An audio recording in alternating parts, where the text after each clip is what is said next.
2020, COVID-19 telah menjangkit Indonesia.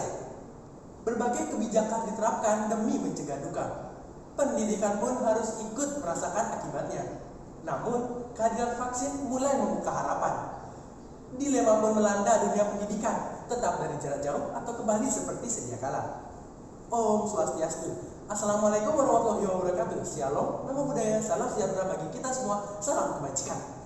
Dewan Juri yang terhormat, perkenalkan kami adalah salah satu tim dari SMA Negeri Padepasa dengan saya, Nicholas Matthew Gilalino, selaku pembicara ketiga dan juga ketua tim, didampingi oleh kedua rekan saya. Yang pertama ada Anak Agung Istri Dwisarta Dewi dan juga Ida Bagus Putu Prawita Krisdaman Wabe selaku pembicara pertama dan kedua yang akan menyampaikan argumen kami dari sudut pandang oposisi dalam mosi yang bertajuk pelaksanaan pendidikan jarak jauh di masa pasca pandemi.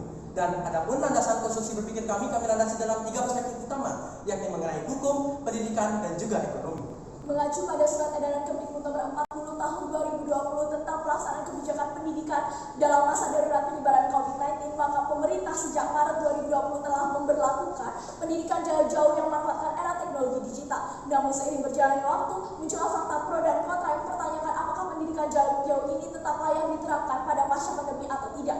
Dewan Juri yang terhormat memandang mosi perdebatan kali ini sebagai rencana pemerintah untuk tetap memberlakukan sistem pembelajaran dalam jaringan yang berbasis aplikasi ketika sudah tidak ditemukannya lagi kasus positif COVID-19 di Indonesia. Untuk itu kami bertujuan untuk membuktikan bahwasannya pendidikan jarak jauh ini tidak layak untuk diterapkan pada pasca pandemi. Dan kami sangat melahap mosi perdebatan kali ini, di mana solusi yang kami tawarkan terbagi menjadi 2 tahap pelaksanaan, yaitu tahap percobaan dan juga tahap kembali ke normal. Mengapa demikian? Sebab kami sebagai tim kontra tidak menutup mata bahwasannya ada kemungkinan terjadinya gelombang susulan pada pandemi ini. Oleh sebab itu pada masa percobaan ini ada beberapa hal yang harus ditekankan, seperti yang pertama, ketersediaan sarana pencegahan penyebaran virus di sekolah seperti wastafel, hand sanitizer, dan juga alat cek suhu tubuh. Terdapat counter kelas pagi dan siang, peraturan berbasis protokol kesehatan yang amat tegas seperti sebelum mulai sekolah siswa harus divaksinasi, ada pengecekan suhu tubuh, menggunakan masker, menjaga jarak, rajin mencuci tangan, tidak adanya ekstrakurikuler dan tugas kelompok, serta peniadaan kantin. Di mana tahap percobaan ini berlangsung selama 1-3 bulan pertama dan dilanjutkan dengan sekolah normal yang disertai dengan screening rapid secara berkala setiap 3 bulan sekali. Berlanjut pada argumentasi saya mengenai urgensi dan juga justifikasi penerapan pendidikan jarak jauh ini yang tidak layak dilaksanakan pada pasca pandemi. Dewan Juri yang terhormat kami menyadari bahwasannya pendidikan jarak jauh ini memang sesuai diterapkan pada saat pandemi itu sendiri, berkaca pada UU Nomor 24 Tahun 2007 tentang penanggulangan bencana yang tetap memperhatikan hak untuk mendapatkan pendidikan. Namun Dewan Juri yang terhormat, selama beberapa lama berlangsung, terdapat fakta lapangan yang membuktikan bahwasannya ada ketidakefektifan pada sistem ini bila tetap dilanjutkan pada pasca pandemi. Hal ini disebabkan karena akses masyarakat yang masih belum merata, sarana yang tidak memadai, biaya yang jauh lebih mahal, penguasaan internet yang masih kurang, serta metode pembelajaran yang masih belum sempurna menjadi hambatan dan juga ketidaksiapan sistem ini apabila diberlakukan pada jangka yang panjang. Selain itu, pelaksanaan pendidikan jarak jauh ini juga mengandalkan teknologi yang canggih, di mana hal ini nampaknya tidak akan sesuai dengan teori keadilan yang harus sama rata, di mana seolah menyampingkan masyarakat yang kurang mampu, dan hal ini tidak akan sesuai, tidak akan menjalankan pasal 31 ayat 1 UUD 1945 yang menyatakan setiap warga negara berhak mendapatkan pendidikan. Selanjutnya, milik dari esensi pendidikan jarak jauh yang menitik beratkan pada pendampingan orang tua pada proses pembelajarannya, di mana hal ini tidak akan berjalan signifikan sebab peran guru yang diatur dalam regulasi untuk melaksanakan dan juga menilai proses pembelajaran ini akan dilimpahkan kepada orang tua yang notabene-nya akan jauh lebih memilih untuk bekerja.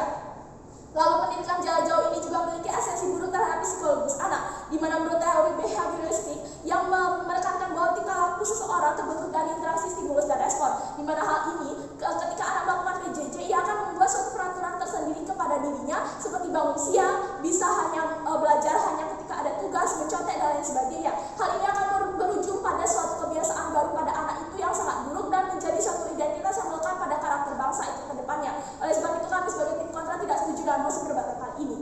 Tidak semua kebijakan yang diberikan oleh pemerintah dalam pandemi ini menguntungkan semua pihak. Dewan Juri yang terhormat, di masa pandemi yang sekarang ini, semua kegiatan diharuskan dilakukan di rumah saja. Kegiatan pendidikan pun diwajibkan untuk dilakukan di rumah secara daring, karena mempunyai tujuan untuk memutus rantai penyebaran virus. Namun Dewan Juri yang terhormat, dari kebijakan yang diberikan tersebut ternyata menuai dampak yang sangat tidak baik terhadap para pelajar. Masuk ke poin argumen saya yang pertama, yaitu banyak siswa yang putus sekolah. Dewan Juri yang terhormat, kita semua tahu bahwa perekonomian yang dimiliki masyarakat itu berbeda-beda.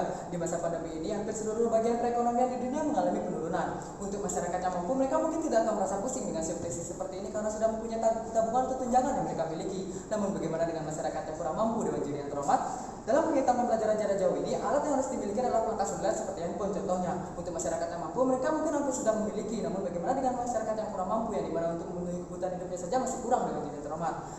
Dalam banyak siswa yang bingung dalam melanjutkan pendidikannya dikarenakan tidak mempunyai alat yang mendukung untuk pembelajaran jarak jauh ini. Jadi terpaksa para siswa tersebut berhenti untuk melanjutkan sekolahnya dan memilih bekerja bersama orang tuanya untuk memenuhi kebutuhan hidupnya. Dewan Juri yang terhormat, dilansir dari newsdetik.com, sebanyak 7.750 siswa di Jawa Barat terbaca di Kabupaten Cianjur banyak siswa yang mengalami putus sekolah di masa pandemi ini. Penyebabnya dikarenakan faktor ekonomi yang tidak mendukung. Dewan Juri yang terhormat, angka putus sekolah tidak hanya dirasakan di Indonesia saja, bahkan seluruh dunia merasakan banyak siswa yang putus sekolah. Direktur UNICEF Andrew Tamfor mengatakan 24 juta siswa di dunia mengalami putus sekolah selama pendidikan jarak jauh ini. Terdapat 192 negara menutup sekolah yang menyebabkan 1,6 miliar siswa tidak belajar secara langsung dan 24 juta siswa diantaranya diproyeksikan putus sekolah.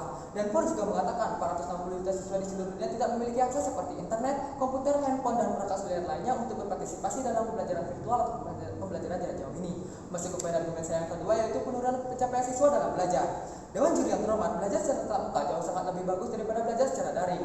Dengan belajar secara tatap muka, materi yang diberikan dan dijelaskan oleh guru lebih bisa diterima, diserap dan dipahami oleh para siswa, karena para siswa bisa melihat, mendengar, dan mengetahui bagaimana gurunya dalam mengajar. Banyak guru dalam pembelajaran secara jarak jauh ini hanya memberikan materi saja tanpa menjelaskan maksud materi yang diberikan tersebut. Ini yang membuat banyak siswa kurang paham dengan materi yang diberikan dan nantinya bisa membuat rasa belajar mereka menurun secara perlahan.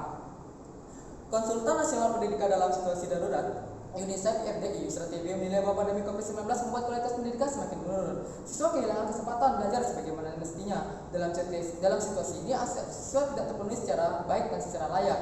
Dewan Juri yang terhormat yang seperti yang sudah diatur dalam Undang-Undang Nomor 14 Tahun 2005 tentang Guru dan Dosen. Pada pasal 20 Undang-Undang Guru dan Dosen menerangkan bahwa dalam melaksanakan tugas keprofesionalan, guru berkewajiban merencanakan pembelajaran, melaksanakan proses pembelajaran secara bermutu, dan serta mengevaluasi dan menilai hasil pembelajaran. Nah, Dewan Juri yang terhormat dari bunyi pasal tersebut, kewajiban guru harusnya bisa dilaksanakan dalam pembelajaran secara jauh ini. Guru tidak hanya memberikan materi saja, tetapi menjelaskan maksud materi yang diberikan, sehingga membuat siswa mengerti dan paham dengan pembelajaran tersebut yang nantinya bisa membuat siswa merasa bahwa belajar jarak jauh tidak seburuk yang dibayangkan. Jika guru tidak bisa menjalankan pembelajaran dengan baik, maka bertentangan sekali dengan undang-undang yang sudah berlaku.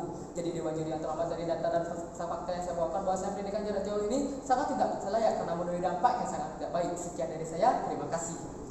Dewan Juri terhormat, kami telah diharapkan dengan mosi yang menarik dalam perdebatan kali ini, yakni mengenai pelaksanaan pendidikan jarak jauh di masa pasca pandemi. Dan berdiri kami sebagai pihak oposisi tentu telah dilandasi dengan argumen-argumen baik argumen filosofi ataupun argumen praktikal yang telah dibawakan yang pembicara pertama dan kedua dari tim kami.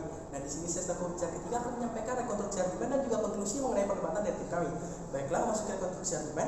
Dewan Juri terhormat, pembicaraan pertama kami telah menyampaikan substansi argumen mengenai urgensi dan justifikasi bahwasannya pendidikan jarak jauh ini tidak layak diterapkan di masa pasca pandemi. Dan jika kita melihat dari fakta di lapangan, tentu hal itu sangatlah benar Dewan Juri terhormat. Karena jika kita melihat pendidikan jarak jauh ini dalam perjalanannya, siswa-siswa atau pelajar tidak diawasi Dewan Juri terhormat, dan dengan tidak diawasi itu mereka akan cenderung melakukan hal-hal yang kurang efektif di jam pelajarannya, seperti bermain game ataupun pergi keluar rumah untuk jalan-jalan dan lain sebagainya. Dan pembicara kedua kami telah menyampaikan mengenai penurunan atau degradasi pencapaian siswa dalam belajar. Ya, tentunya jika kita menilik dari fakta-fakta di lapangan, itu hal itu sangat benar Dewan Juri terhormat. Saya sendiri juga selaku pelajar memiliki pengalaman tersendiri dalam menghadapi pendidikan dalam jarak jauh ini Dewan Juri terhormat. Dan dengan guru yang kurang memberikan penjelasan terhadap materi, kami sebagai siswa cenderung tidak paham dengan materi dan membuat kami agak malas untuk belajar Dewan Juri terhormat. Dan jika kita malas belajar, tentu kita akan cenderung untuk melakukan hal-hal berbagai hal untuk mendapatkan nilai yang baik itu melakukan kecurangan seperti kerjasama atau bahkan meretas media-media yang digunakan sebagai penunjang dalam pendidikan jarak jauh ini. Dan hal itu tidak sesuai dengan tujuan bangsa kita, yakni untuk mencerdaskan kehidupan bangsa yang tercantum dalam pembukaan UUD 1945 ya.